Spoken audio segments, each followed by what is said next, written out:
Welcome back, everyone. Michael here with Offshore Citizen. Today, I'm going to discuss for you why, if you care about personal freedom in your life and the lives of your family, it is critical, super important, that you either get an EU citizenship or at least a Schengen visa. So I'm going to give some reasoning on that, some pros and cons, as well as maybe some pathways that are fairly accessible for people to do this. So let's dive in. Before we do that, if you haven't already, please hit the subscribe button, hit the all notifications, make sure you don't miss out on any of our videos. If you'd like help with forming companies, opening bank accounts, getting residency permits, citizenships, tax optimization, asset protection, etc., please reach out to me. You can book a call, calendly.com/Michael-Rosmuth. There's a link in the description below, or send a message to our websites, offshorecitizen.net and offshorecapitalist.com. Okay, so I've had a lot of people contact me of late. I think it's probably unsurprising that in the last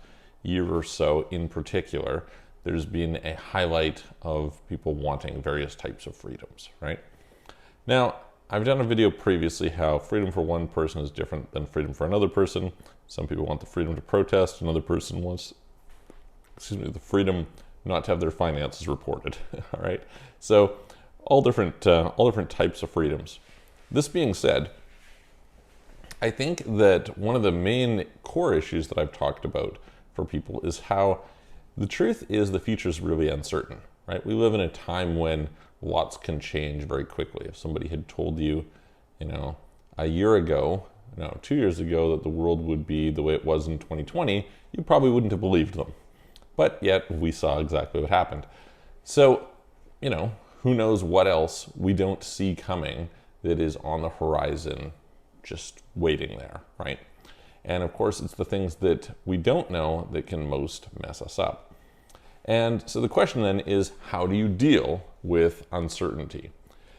Arguably, one of the best ways of dealing with it is through optionality. What is optionality? Optionality means you have a bunch of different options, and depending on what happens, you can pick and choose which one you want. So this is where an EU citizenship or Schengen visa, I think, is probably an advantage that is least talked about. We talk lots about how usually if you get an EU passport, okay, you have lots of, it's a really good passport in terms of travel freedom and things like this, as well as freedom in places to live. Talk about how when you have a Schengen visa, okay, you get more freedom in terms of how long you stay in the Schengen zone and things like this. But the bigger thing, I think, is the optionality side, okay? Just imagine. So there's like 28 EU member states or whatever. And say something goes wrong in one of them. They have a political change you don't like. There's some sort of a restriction. There's some change in the economy. There's some whatever, right? You have a whole bunch of other places to choose from.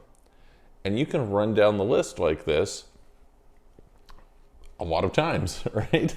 So in other words, although there is, of course, a certain amount of correlation within the EU, for example, they brought in the EU Anti-Tax Avoidance Directive, and so this imposes that as one of their criteria, for instance, there's controlled foreign companies rules and exit tax rules across all of their countries, right?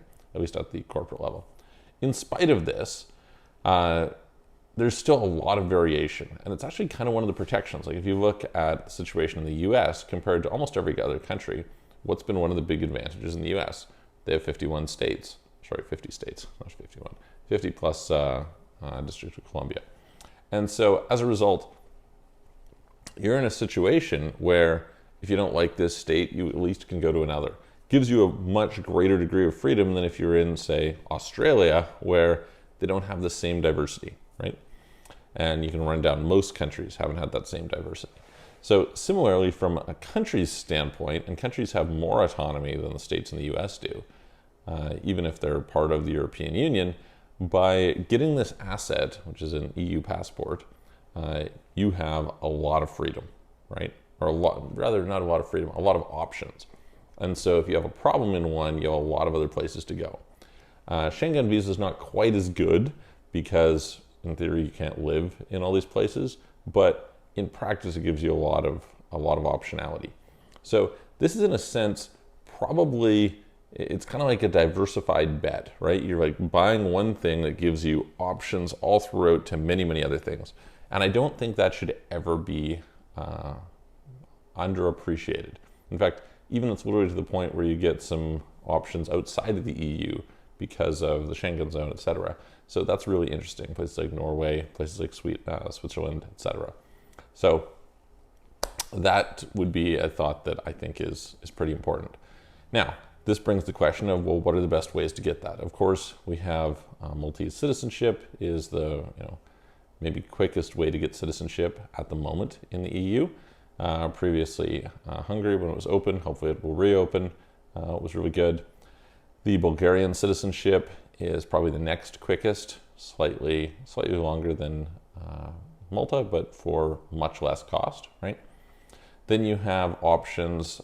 You can get married to somebody from a place like Poland or a place like Italy and get citizenship quite easily. Then there's a variety of different countries that you can go to that offer citizenship within 5 years. Now, some of these you probably don't want to engage in the citizenship in 5 years because the cost of doing that in places like Belgium, France, etc., might be quite bad. On the other hand, it might not be the end of the world, and there's some ways to sometimes speed this up. Interestingly, in some places, you can get a student visa, and if you go through and get a degree, especially an advanced degree in some countries, they sometimes give you some benefits, so that's interesting. But some of the places that do offer pretty good options from a tax standpoint, because this is kind of the concern, right? You get nailed with taxes during that time, and relatively easy. There's the non-dom program in Ireland, possibly the best passport in the world right now, just because of the fact that in addition to allowing dual citizenship, you get access to both all the EU plus UK, so that's pretty unique. And if you take advantage of the non-dom program, I mean, you can get that, okay, it takes 5 years or whatever, but pretty potentially with minimal tax consequences, so that's kind of cool. Another one similar is Portugal. Right? Portuguese golden visa, one of the best options, I would say, in that regard. Then you could look at possibly some of the programs you have in Italy, in Spain, in Greece. Obviously, none of these places are good for tax by the basic level, but in the case of both Greece and Italy, Greece, tougher to get citizenship. Italy and Spain take a little bit longer, and Spain doesn't have the dual citizenship in most cases. They often resist that, so maybe that's not so good. But at least you can get some sort of a favorable tax treatment during the period of time when you're working towards there, either the lump sum tax in Greece and Italy, or big discounts, especially if you're a retiree, or the Beckham law in Spain. So this is a variety of interesting options. Now, beyond that, there's Latvia you can take advantage of with their real estate investor program. Hungary has an interesting program for real estate investors. So, there's a few of these. Maybe you could look at Cyprus, although very, very difficult to get citizenship with. In general, some of these have gotten harder. So from a citizenship standpoint, a little bit tougher. And of course, if you're looking at some place like Cyprus, it's not a Schengen country. So that's a little bit of an off the board. The last option, which never should be underestimated, is the idea of being able to get a citizenship by descent. So oftentimes a lot of the EU countries offer citizenship by descent, so that is worth checking out and seeing if you qualify. So those are some options. Hopefully they are useful. There's something that you can take advantage of in there. If you have any questions, again, please reach out to me, and I'm going to look forward to seeing you guys on the next video.